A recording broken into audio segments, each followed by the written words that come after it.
ஓம் சிவாய ஓம் சிவாய ஓம் சிவாய சங்கரா ஓம் சிவாய ஓம் சிவாய ஓம் சிவாய சங்கரா ஓம் சிவாய ஓம் சிவாய ஓம் சிவாய சங்கரா ஓம் சிவாய ஓம் சிவாய நம சிவாய சங்கரா.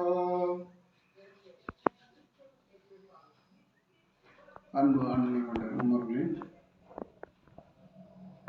சுவாசத்தினுடைய போக்கை நினைக்கும் போது சுவாசம் எப்படி போகுது, சுவாசம் எப்படி ஆடுது அப்படின்னு தவம் பண்ணும்போது நம்ம அந்த சுவாசத்துடைய போக்கை கவனிக்கணும். அந்த சுவாசத்தின் போக்கை கவனித்தால் சித்தர்கள் சொல்றாங்க அதுதான் வாசி யோகமா மாறும் அப்படின்னு. வாசி யோகம்னா அந்த சுவாசம் எப்படி போகுது எப்படி வருது முதல் வாசியை பண்ணிடணும். வாசியை பண்ணிட்டு அது பிறகு நம்ம மெடிடேஷன் பண்ணும்போது நம்மளுடைய சுவாசத்தை கவனிக்கும் போது சுவாசத்தை கவனிச்சுட்டு இருக்கும்போது அது சூரிய கலையில் போதா சந்திர கலையில் போதான்னு அதை கவனிக்கணும். அதான் சிந்திப்பவனுக்கு ஆலோசனை தேவையில்லைங்க. சிந்திப்பவனுக்கு ஆலோசனை தேவையில்லை.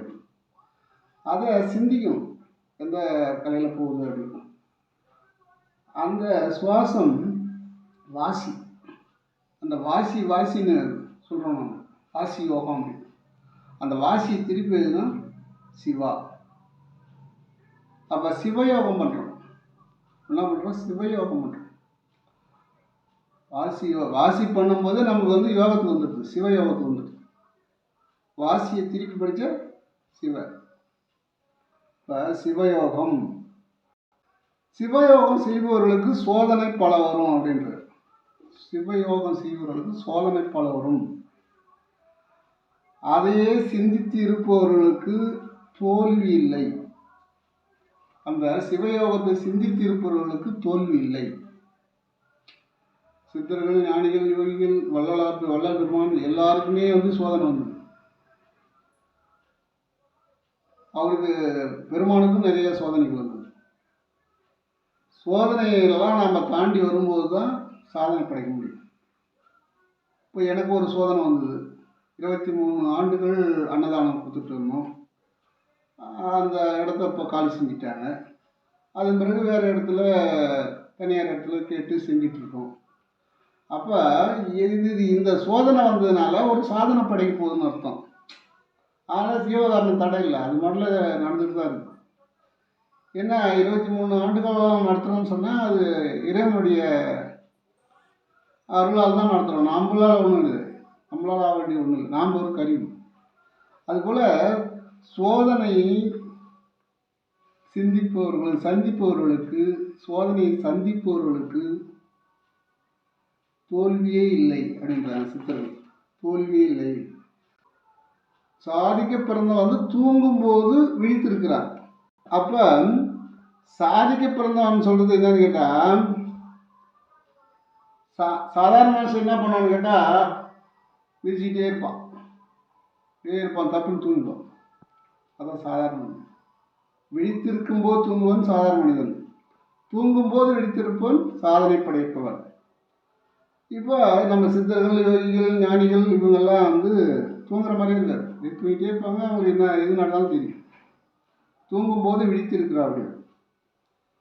அதுபோல் தூங்கும்போது விழித்திருப்பவர் தான், விழிப்பு நிலையில் இருந்தவர் தான்.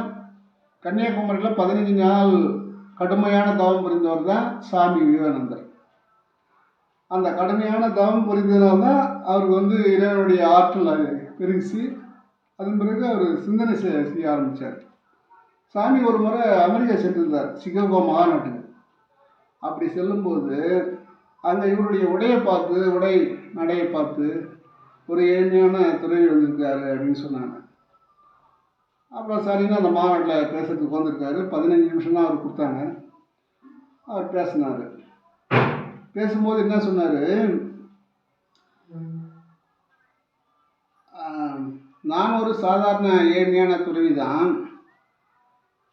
ஆனால் நான் ஒரு நாளைக்கு ஒரு தட்டில் சாப்பிடுவேன். ஒரு நாளைக்கு ஒரு பல்லு ப்ரெஷ் தான் போடுவேன், பல்லு விளக்குவேன். ஒரு நாளைக்கு ஒரு ப்ரெஷ்ஷு போடுவேன், ஒரு நாளைக்கு ஒரு தட்டில் சாப்பிடுவேன். ஆனால் வசதியானவர்கள் ஒரு ப்ரெஷ் வந்து பல நாள் பல் வளர்க்குவாங்க, ஒரு இலையில பல நாள் சாப்பிடுவாங்க அப்படின்னு சொன்னார். எல்லோரும் விழிப்பு நிலைக்கு வந்துட்டாங்க. என்ன இப்படி சொல்கிறாரு? அப்போ தான் சொன்னார், ஆளு வேலும் பல்லுக்கு உறுதி, 4 2 சொல்லுக்கு உறுதி. நாங்கள் போகிறது ஆலங்குச்சி கள்ளங்குச்சி எங்களுக்கு கிடைக்காங்க சாதாரணமாக. நாங்கள் வாழ்வதற்காகவே கிடைச்ச இலை வாழை இலை. அந்த வாழை இலையில நாங்கள் தினமும் சாப்பிடுவோம், எங்களுக்கு நோய் வராது. பச்சை லைட்னு ஒரு மருத்துவம் அது இருக்குது அப்படின்னு சொன்னார். சொல்லிட்டு என்ன சொன்னார், இங்கே எழுதியிருக்கிறீங்க காட் இஸ் நோ வேர் அப்படின்னு எழுதியிருக்கிறாங்க. அதில் கடவுள் இல்லைன்னு சொல்கிறீங்க, கடவுள் இல்லை அப்படின்னு சொல்கிறீங்க. நான் ஒரு கோடு போடுறேன், இப்போ படித்து பாருங்கள் அப்படின்னார். அப்புறம் சாமி ஒரு கோடு போட்டார். கோடு போட்டுட்டு படித்து பார்த்தாங்க. அந்த டபுள்யூக்கு நேராக ஒரு கோடு போட்ட உடனே காட் இஸ் நோ வேர், அந்த வேர்ன்ற இடத்துல டபுள்யூக்கு நேராக ஒரு கோடு போட்ட உடனே காட் இஸ் நவ் ஹியர், கடவுள் இங்கே இருக்கிறார். காட் இஸ் நவ் ஹியர் அப்படின்னு சொல்லி அந்த வாக்கியம் மாறிடுச்சு. அப்புறம் அங்கே இருக்கிறவங்க பூரா கரகோஷம் கைத்தட்டுறாங்க. சாமி ஆரம்பிக்கும் போதே எப்படி ஆரம்பித்தாருன்னு கேட்டால்,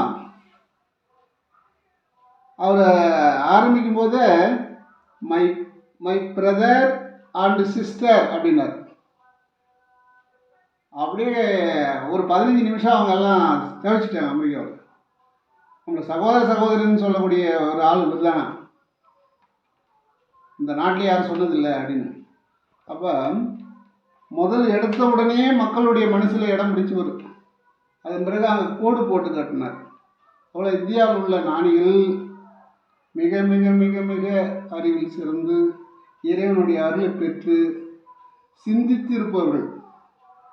சிந்திப்பவர்களுக்கு தோல்வி இல்லை, தோல்வியை சந்திப்பவர்களுக்கு வெற்றி நிச்சயம். அதுபோல வெற்றி பெற்றவர் தான் நம்முடைய சாமி விவேகானந்தர். ஏன்னா அந்த சிந்திச்சார், இவங்க இப்படி பேசுகிறாங்களேன்னு சிந்திச்சார், வாசியை நினைச்சார், வாசி ஓட்டத்தை பார்த்தார், சூரியகள் ஆடுதா சந்திரர்கள் ஆடுதான்னு பார்த்தார், பார்த்துட்டே இருந்தார், சிந்திச்சுட்டே இருந்தார். இறைவன் கேள்வியும் விடையும் கொடுத்துட்டான்.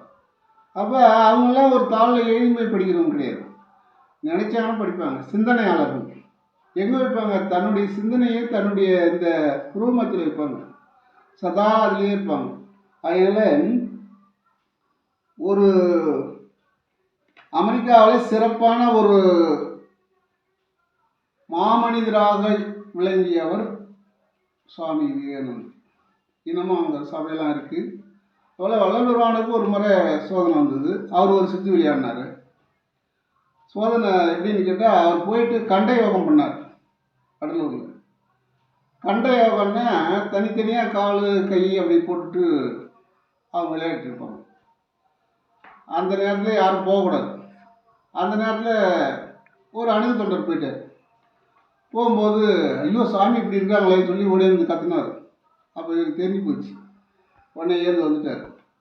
வந்து சாமி இந்த மாதிரி இருக்காங்க அப்படின்னு சொன்ன உடனே சாமி சொன்னாராம், நான் வரவானான்னு தானே சொன்னேன், நீ ஏன் வந்தீங்க?